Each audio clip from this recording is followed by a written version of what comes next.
Before you listen to these words from my heart to yours, I invite you to subscribe to this channel and press the notification bell. This is not for my glory, but so that my word may find a home in every weary soul. Like this video now, and let us reach the world together. My child, I want you to lean in closely and listen, not with your ears, but with your spirit. You have seen the symbol of the cross everywhere, yet so many have missed the heartbeat behind the wood. They preach it as a tragedy or a mere historical transaction, but I want to tell you what it truly felt like from my perspective. When I walked that long, dusty road toward Golgotha, I wasn't just carrying a beam of timber. I was carrying the weight of every secret tear you would ever cry, and every moment of shame that would ever try to define you. The world sees the cross as a place of death, but I see it as the birthplace of our eternal union. You must understand the depth of the great emptying of my divinity. I who spoke the stars into existence, allowed my voice to be silenced by the breath of men. I who formed the dust into the first man, allowed that same dust to be mixed with my blood. This was the great paradox that theology tries to explain, but only the Spirit can reveal. I became everything you feared so that you could become everything I am. On that cross, a divine exchange took place that goes far beyond any sermon you've ever heard. It wasn't just that I took your place. It's that I invited you into my life. There is a secret to the cross that the enemy tries to hide from you through the noise of religion. Many preach that the cross was about God's anger being satisfied, but I tell you, the cross was about God's love being magnified. It was the moment where I looked through the corridors of time, saw your face, and decided that a heaven without you was not a heaven I wanted to inhabit. Every strike of the hammer was a signature on a covenant that can never be broken. When the sky turned black at noon, it wasn't just nature mourning. It was the Father turning his gaze away from me because I had wrapped myself so tightly in your sin that for a moment I became the very thing I hated, just so you wouldn't have to be separated from us ever again. Holy Spirit, I ask that you breathe upon this word right now. Let the person reading this feel the warmth of my presence. Break the chains of legalism that tell them they have to earn my affection. Let them realize that the cross was not a maybe, it was a finished. Reveal to them that they are justified, not by their strength, but by my surrender. Wash their mind with the water of the word and set them on a path of peace that surpasses all understanding. Amen. If you can hear my voice calling you through these words, stop for a second and share this message. There is someone in your life who feels abandoned, and they need to know that the cross was my way of saying, I will never leave them. Be my messenger today. People often preach about the blood, but they rarely preach about the rest. The cross was my throne of grace. While the world saw a victim, the spiritual realm saw a victor. I was disarming every principality that would ever try to accuse you. Every legal document that the enemy held against you, the records of your mistakes, the generational curses, the words spoken over you in anger, I took them all and nailed them to that wood. The sound of the nails was the sound of your debt being canceled in the courts of heaven.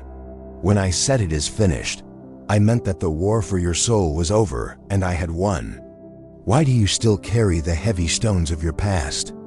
Do you not see that I have already carried them into the grave and left them there? The true meaning of the cross that is so rarely preached is that it was a marriage proposal. I was saying, I give you my all, will you give me yours? It is a place of absolute rest.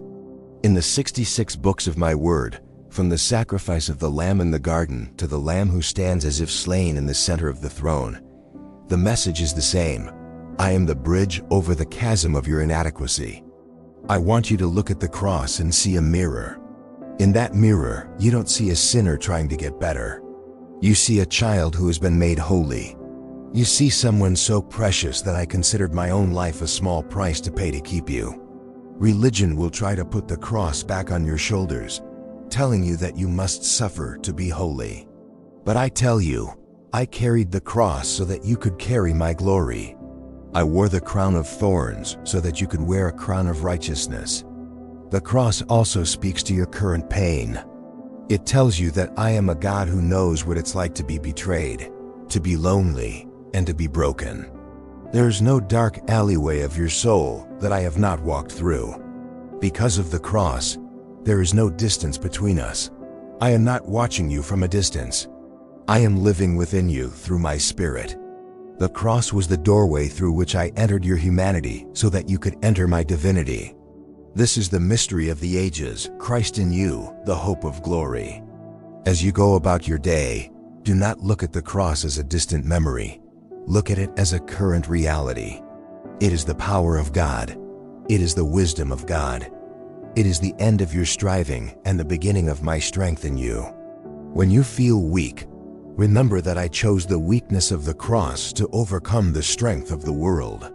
When you feel foolish, remember that the foolishness of the cross is wiser than any human philosophy. You are hidden in me, and the cross is the seal of your protection. There is nothing you can do to make me love you more, and there is nothing you have done that could make me love you less. The cross is the eternal yes to every promise I have ever made you. It is the anchor for your soul in the midst of the storm. If you are tired of trying to be enough, come to the foot of the cross and let me be enough for you. The blood I shed is not just for your forgiveness. It is for your empowerment. It is the life force of the new covenant flowing through your veins.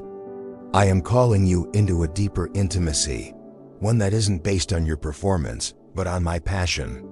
Let the truth of what I did on that hill settle into your bones. Let it quiet the voice of the accuser. Let it give you the courage to stand tall, knowing that you are no longer a slave to fear. For you are a child of God. The cross was the price, the empty tomb was the proof, and the Holy Spirit in you is the presence of my victory. My child, I am standing at the door of your heart. If you are ready to live in the full reality of my sacrifice, comment "I am redeemed" and let the world know whose you are.